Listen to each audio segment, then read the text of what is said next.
Hello and good evening. I'm Sharaad Kuttan, and you're watching Consider This, the show where we want you to consider and then reconsider what you know of the news today. Last weekend, the DAP had the party election.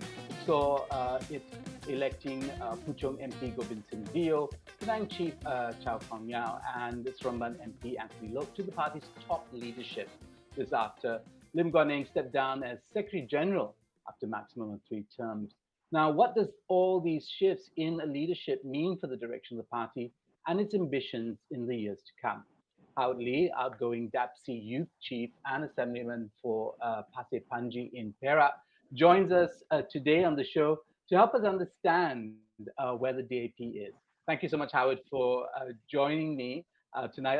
I want to begin with the the retirement of party veteran Lim Kit Siang from politics and use that as a way of understanding how the DAP is shifting in its approach to politics. Uh, Lim Kit Siang, an extraordinarily charismatic leader of the DAP for now decades, um, does his retirement signal in many ways a new direction for the party? Um, Thank you for your invitation. Pleasure as always.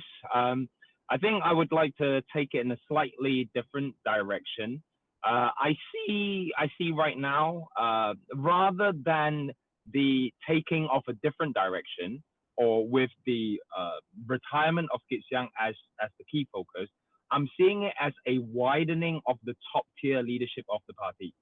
And of course, what you mentioned just now, with those that you mentioned in new positions, a renewed leadership. We're also looking at a higher prominence being given to the parliamentary leader position that has been appointed.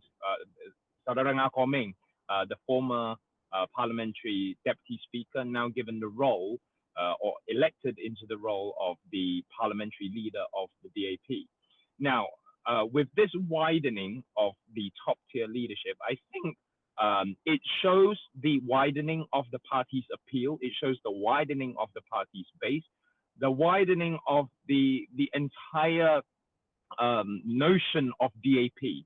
So rather than seeing a transition from a charismatic based appeal into something what some have said technocratic, is actually a widening, including the charisma being an attraction, technocratic approach as another, but it's also, a much larger, wider, mass-based movement than what it used to be. Okay, that's interesting that you say that. But in this party elections, you also lost individuals like Ong Kian Ming, who was deputy minister at MITI, he's the Bangi MP. Tony Phua, a man credited with the MOU that, well, at least to this at this point, still exists between Pakatan Harapan and the current administration. Uh, do those signal something to? Are those red flags about where the party sees some of its weakness? Does it see some of the technocrats as actually liabilities rather than assets in the years to come? I think I would steer away from questioning the decision that's been made by the delegates. The party is the delegate, and the delegate is the party. And of course, these are signals. How we interpret these signals, I think we leave it for the days and the months and the years to come. However, I think people like Tony, who has said it very, very aptly himself, despite the fact that he feels he's been rejected by the party in his posting, I feel that it gives him, it doesn't mean that he doesn't have the room or he's denied the space to continue doing what he's doing as a normal member. I mean, the same way that you mentioned just now, I'm the outgoing deputy chief, but actually I'm the outgone deputy chief. As of Saturday, I'm no longer the deputy chief. And in fact, I didn't make it. I didn't make the cut for the 30. Does that mean I've been rejected? No. Does that mean I do not have a platform to continue to serve the party? No. We will continue to serve the party, and I'm sure Tony has given his commitment. Kian Ming is still an MP. I'm still an elected official. I think, the party is going into the country is going into uncharted waters. or some say we've gone full circle because there are people now saying that we may need to put our focus on denying BN their two-thirds majority or denying absolute power to BN. So we may be going back to the scenario where we saw in 2008, the only option that we had was to, shout at the top of our lungs to deny BN two-thirds majority. So it will require every single one of us, with or without experience, with or without positions, to go all out in returning to a position of confidence amongst the electorate. Okay. And I want to stress the return of confidence, not just about to the party, but towards democracy itself, which is very, very touch and go right now. Right. Well, I'd like to come back to that issue, but I do want to, and I know you put a kind of generous spin on, the decisions made by the delegates, but in many ways, do the delegates reflect the voters, the voter base of the DAP that had to deal with several major decisions, leaving behind the logo, adopting Pakatan Harapan's logo, and kind of like submerging the identity of the party into subordinating it to something larger.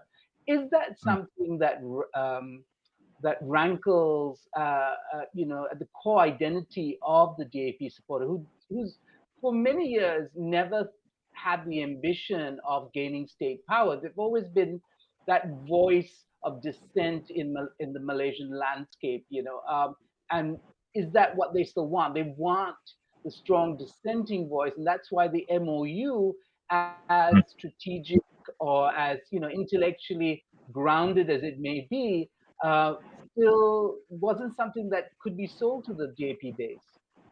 Yeah, I find it quite interesting that you said subordination to the larger agenda, and in fact, that is precisely what we're doing. And if one was to be in the room yesterday during the debates, yes, there were suggestions, and yes, there were some loud cries for us to go it alone.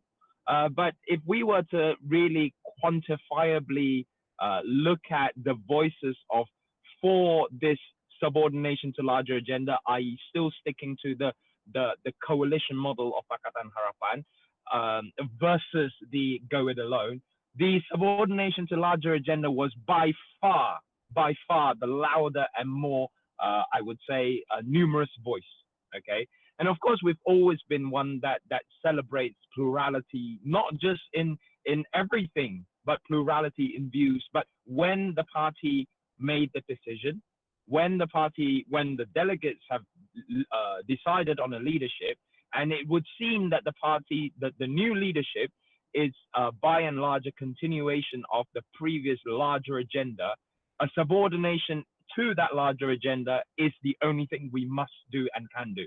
Now, yes, Howard, I want to ask you, do you think, and this, give us a sense of your perspective on party politics, how much should the party reflect the ground, or to what extent should it lead the ground? It doesn't have to go forward, even when its own ground is resisting that move. I mean, is there? You see, I don't think the ground per se is resisting. There are voices of resistance which may or may not be the entire ground. And based on what we saw yesterday, especially those delegates, the by and large voice is to still be part of Pakatan Harapan. Okay, so that must be clarified and made clear.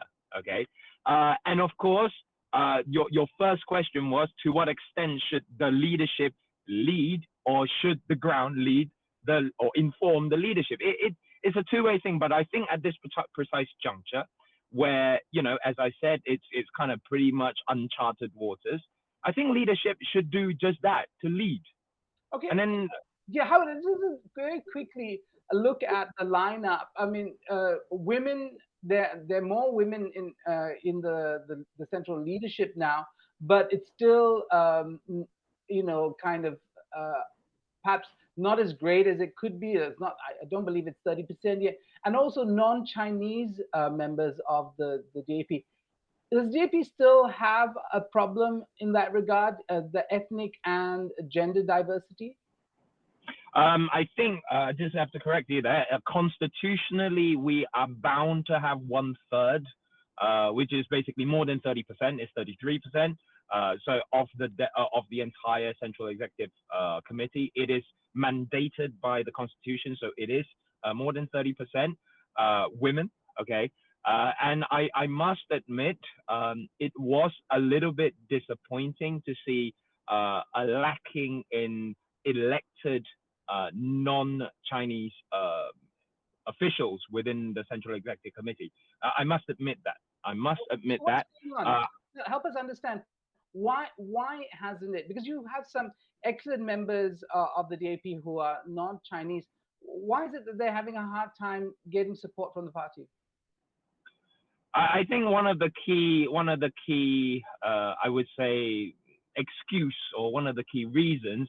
Of course, I can't empirically say that these are facts because I don't have the figures in front of me.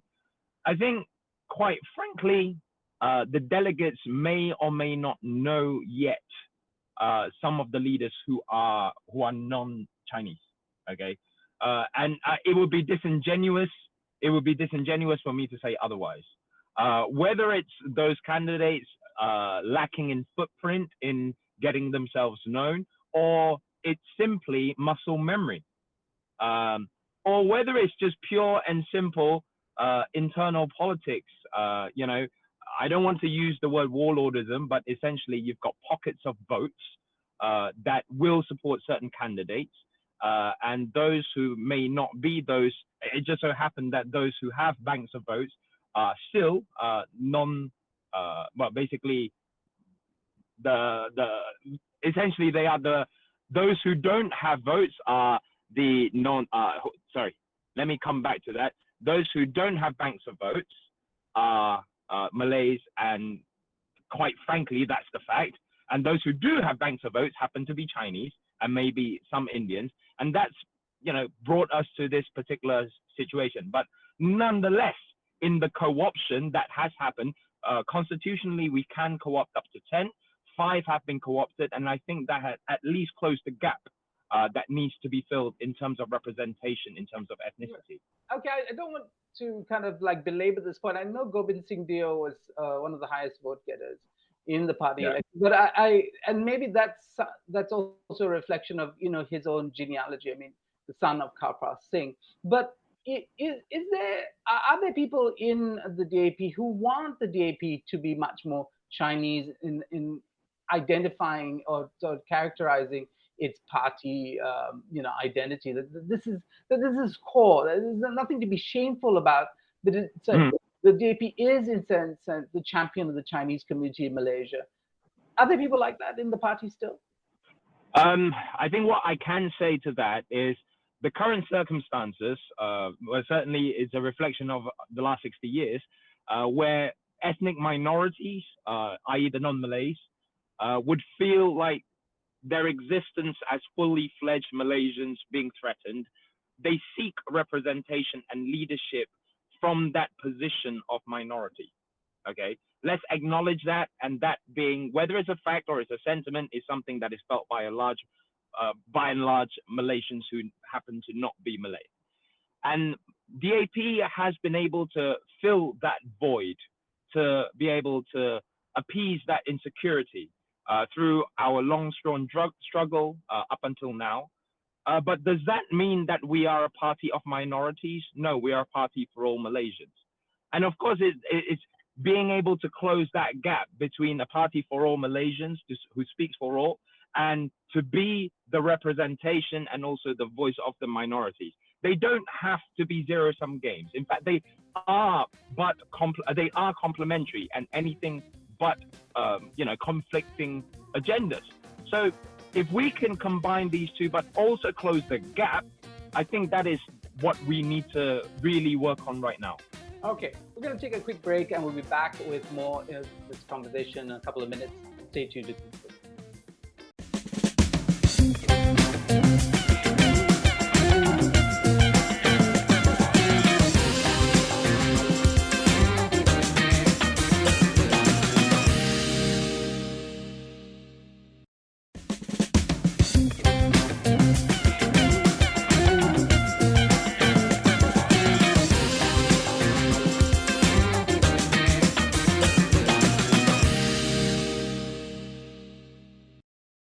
Welcome back to Consider This. I'm Sharaad Kuttan. With me, Howard Lee, outgoing DAP Youth Chief and Assemblyman for Pasir Pinji in Perak. We're just talking about the recently concluded DAP Party Congress. Howard, help us understand what are the political imperatives of the future. You suggested that the denial of a two-thirds majority to Barisan Nasional is going to be upmost in the agenda. But we also had Lim Guan Eng saying that any cooperation with Pakatan Nasional is off the table because of that betrayal that happened over the Sheraton move. But for a lot of pundits, the successes that Perikatan Bersatu have had in the last couple of state elections suggest that in many ways they have more in common with Pakatan Harapan than they do with their erstwhile allies UMNO and Barisan Nasional. So why put that off the table? Why not consider some sort of alliance or coalition with Perikatan in pursuit of denying Barisan Nasional a two-thirds majority?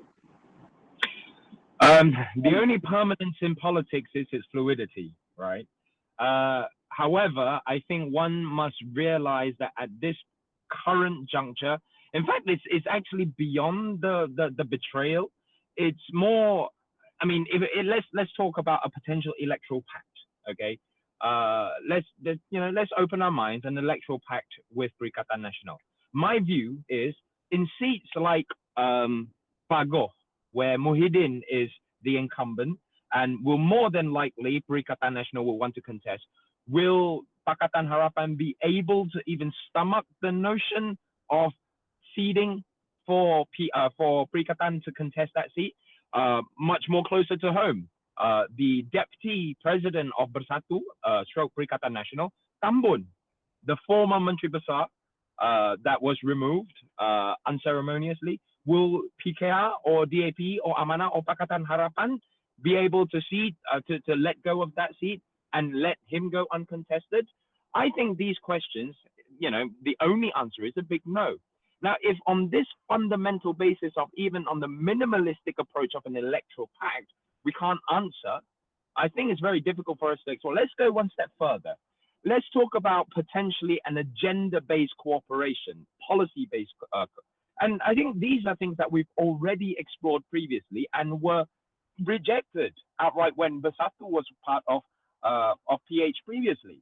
So I think it's going to be extremely difficult to even explore that. But nonetheless, if let's say, for example, DAP, yesterday, we've gone through a leadership transition and change, okay, with the new trajectory that the party is going to take with its new leadership. Now, when there's a change of leadership, there will be changes in how the party is going to move forward. Perhaps if there is a change of leadership in Pakatan Nasional and even its components, I haven't even touched on Pakatan Nasional having PAS in it, right? If there's a change in its composition, if there's a change in its leadership, perhaps the door will be open, which is currently shut. I'm not saying, and we are not closing out any possibilities, but as it stands with the current situation, it will be very difficult.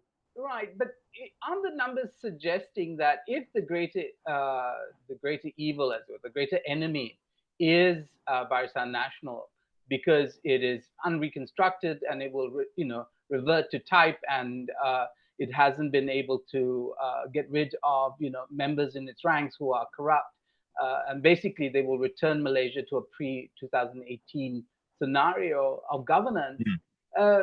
Is it the most pragmatic thing to link up with Pakatan Nasional? It is pragmatic, but is it doable? Is it achievable? Okay, but before we look at whether or not we want to go down that path, we need to look at the feasibility of it, right?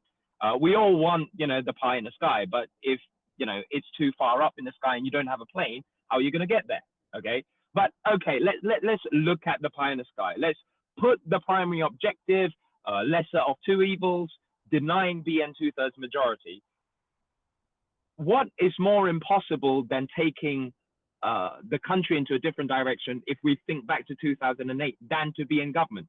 in 2008, it was nigh on impossible to deny two-thirds majority, let alone take a few states. But somehow, somewhat, the different dynamics that came last minute or that came suddenly brought us to power in 5 states. So I think, as I said in my first remark, the only permanence in politics is its fluidity. Things are always fluid. And, let's look at the infighting that's happening within UMNO. Look at the things that are happening between UMNO and between PAS and Pakatan. All these are different factors of fluidity. I think what DAP and Harapan needs to do right now is to get our own house in order, get our own agenda in check and ready for the people. And, let's quit talking about. Let's talk about that. So we have a couple of minutes left. One thing is winning power. The other thing is governing. And I think when you look back at the 22 months, there were some shortfalls in governance. And we see that also at the state level. Is the party attracting the kind of talent that not only can win power, but it can also govern in a kind of, in a way that brings the conversations around governance forwards, rather than, kind of fall into the templates that the Barisan Nasional has bequeathed Malaysia? Absolutely. I'm in total agreement with you. I think we are quite lucky in some sense that we are still attracting new talent, people who have been tested within the party, and also people who have proven themselves out in the field as servants of the people. I think we can say with full confidence that in Johor, the candidates that we put forward, both those who won and who lost, there is a fair representation of new faces. So I think in terms of bringing in new talent, both from the corporate world and from the SME world, from NGOs, I think we are still privileged as a coalition who is able to bring in new faces and new talent. With that as the basis, I think I must bring it back to the point I wanted to make just now, which is unity of the opposition is something that we can achieve. But I think what more important is to achieve a unity in vision and a unity in mission, which is to, number one, get the people behind the message of let's come out to vote, get the vote out. Because I made this comment yesterday, which is the fact that the dissatisfaction and the demotivation to vote, that is the fundamental largest advantage that BN will have, that UMNO will have. They are, in Malacca, the people didn't want an election, they did it. In Johor, they didn't want an election, they did it, because they feel that the more they demotivate the voters, the more of a role that their voting machinery will play in bringing them victory. So I think what we need to do primarily now is to reinstill confidence in the people to come out to vote by telling them, if you don't come out to vote, if you are demotivated by these plays and that is being put forth by BN is going to be the ultimate winner. So come to vote, and then we, PH, need to sort our houses out. Okay, one very quick question. What will be the clincher? Will the issue of democracy writ large be enough to get people out of their homes? We now know with automatic registration, the real deficit in voter participation all these decades, which have been hidden from view. Millions of Malaysians do not participate, never participate in the electoral system because of malapportionment, which really has reduced their vote to a meaningless number. How do you convince them now to come out? I think in order for us to achieve what I said, which is to re-motivate those who are demotivated, or to motivate who was never motivated in the first place, is I think we need to be clear in what we are offering as a coalition, where we need to offer a united front. We need to be able to offer a clarity of message. We need to be able to offer talent in administration and governance, both in what we say and what we do. We need to be able to lead this confidence rebuilding exercise. And I think, the people, the grassroots, the national, state and state level leaderships, especially in those states that we are in government, we need to be able to show that we are doing what it takes in government and also in opposition. And I think clarity and unity of message in the leadership of the opposition parties that are together will be able to be reflected, will hopefully be able to bring through that unity of message and mission amongst the electorate. And I think it's about getting things done right now. Right. Thank you so much, Howard, for being on the show tonight. Thank you. Cheers. Pleasure as always. Outgoing Deputy Youth Chief and Assemblyman for Pasir Pinji in Perak is ending our show tonight.